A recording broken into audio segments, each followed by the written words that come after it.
ಒಳಲೂರಿನ ಗಾಂಧಿ ಪ್ರತಿಮೆಗೆ ಮಾಲಾರ್ಪಣೆ ಮಾಡುವುದರ ಮುಖಾಂತರ ಒಂದು ಶಾಂತಿ ನಡೆ ಕಾರ್ಯಕ್ರಮವನ್ನು ನಾಳೆ ಬೆಳಗ್ಗೆ 10 ಗಂಟೆಗೆ ಹಮ್ಮಿಕೊಂಡಿದ್ದೀವಿ. ಈ ಒಂದು ಕಾರ್ಯಕ್ರಮಕ್ಕೆ ಗ್ರಾಮ ಪಂಚಾಯಿತಿ ಅಧ್ಯಕ್ಷರಾದಂಥ ಸವಿತ್ ಅವರು ಉದ್ಘಾಟನೆ ಮಾಡುವುದರ ಮುಖಾಂತರ ಮಾಲಾರ್ಪಣೆ ಮಾಡಿ ಚಾಲನೆ ನೀಡಲಿದ್ದಾರೆ. ಜೊತೆಗೆ ಅಲ್ಲಿ ಪತಂಜಲಿ ಒಳಲೂರು ಶಾಖೆಯ ಗೌರವ ಉಪಾಧ್ಯಕ್ಷರಾದಂಥ AP ಕೊಟ್ರೇಶ್ ಅವರ ಅಧ್ಯಕ್ಷತೆಯಲ್ಲಿ ಈ ಒಂದು ಕಾರ್ಯಕ್ರಮ ಕೊಂಡಿದ್ದೀವಿ. ಮತ್ತು ಸರ್ಕಾರಿ ಶಾಲಾ ಮಕ್ಕಳು ಮತ್ತು ಗ್ರಾಮಸ್ಥರು ಪತಂಜಲಿ ಸಂಸ್ಥೆಯ ಎಲ್ಲ ಕಲಾವಿದರ ಬಳಗದಿಂದ ದೇಶಭಕ್ತಿ ಗೀತೆ, ನಾಡಗೀತೆ ಮತ್ತು ಪರಿಸರ ಗೀತೆಗಳನ್ನು, ಜಾನಪದ ಗೀತೆಗಳನ್ನು ಹೇಳುವುದರ ಮುಖಾಂತರ ಮುಂದಿನ ಪೀಳಿಗೆಗೆ ಗಾಂಧಿಯ ತತ್ವ ಆದರ್ಶಗಳನ್ನು ಬೆಳೆಸುವ ಕೆಲಸಗಳನ್ನು ನಮ್ಮ ಪತಂಜಲಿ ಯೋಗ ಮತ್ತು ಸಂಸ್ಥೆ ಹಮ್ಮಿಕೊಂಡಿದೆ. ಈ ಒಂದು ಕಾರ್ಯಕ್ರಮದಲ್ಲಿ ಪತಂಜಲಿ ಸಂಸ್ಥೆಯ ಕಲಾವಿದರಾದಂಥ M. ಪೂವಯ್ಯ ಸರ್ ಅವರು, ಮಾಧವಮೂರ್ತಿಯವರು, ಕೊಟ್ರೇಶು, ಗಿರೀಶು, ಪರಿಸರ ರಮೇಶ್ ಅವರೆಲ್ಲರೂ ನೃತ್ಯ ರೂಪಕ ಗೀತಗಾಯನ ಶಾಂತಿ ನಡಿಗೆ ಮಾಡುವುದರ ಮುಖಾಂತರ ಗಾಂಧಿ ಜಯಂತಿಯ ಕಾರ್ಯಕ್ರಮವನ್ನು ಹಮ್ಮಿಕೊಂಡಿದ್ದೀವಿ. ಪತಂಜಲಿ ಸಂಸ್ಥೆ ಕಳೆದ 27 ವರ್ಷಗಳಿಂದ ನಿರಂತರವಾಗಿ ಗಾಂಧಿ ಜಯಂತಿ ಕಾರ್ಯಕ್ರಮಗಳನ್ನು ಸರಳವಾಗಿ ಆಚರಣೆ ಮಾಡ್ಕೊಂಡು ಬಂದಿದ್ದೀವಿ. ನಾವು ಪ್ರತಿ ವರ್ಷ ಗಾಂಧಿ ಜಯಂತಿ ಅಂಗವಾಗಿ ಜಿಲ್ಲಾ ಕಾರಾಗೃಹದಲ್ಲಿ ಕೈದಿಗಳ ಮಾನಸಿಕ ಪರಿವರ್ತನೆ ಅಂತೇಳಿ ಯೋಗಾಸನ ತರಬೇತಿಯನ್ನು ಶಿಬಿರವನ್ನು ಹಮ್ಮಿಕೊಂಡು ಬಂದಿದ್ವಿ.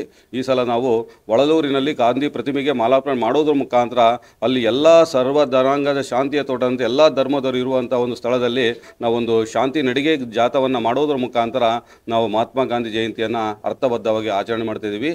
ಈ ದೃಷ್ಟಿಯಲ್ಲಿ ತಾವೆಲ್ಲರೂ ಸಹ ಆ ಒಂದು ಕಾರ್ಯಕ್ರಮಕ್ಕೆ ಬರಬೇಕು. ಇದೇ ನಾಳೆ ಅಕ್ಟೋಬರ್ 2 ಗಾಂಧಿ ಜಯಂತಿಯ ಪ್ರಯುಕ್ತ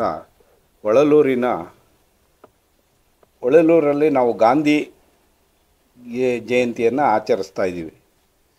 ಈ ಗಾಂಧಿ ಜಯಂತಿಯ ಉದ್ದೇಶ ಜನರಲ್ಲಿ ಸದ್ಭಾವನೆ ಮತ್ತು ಶಾಂತಿ ನೆಲೆಸಬೇಕು, ಈ ಸಂದೇಶ ಸಾರಬೇಕು ಅಂತ ಹೇಳಿ ನಾವು ಜನರಲ್ಲಿ ಜಾಗೃತಿ ಮೂಡಿಸೋಂಥ ಒಂದು ನಡಿಗೆ ಕಾರ್ಯಕ್ರಮವನ್ನು ಹಮ್ಮಿಕೊಂಡಿದ್ದೀವಿ.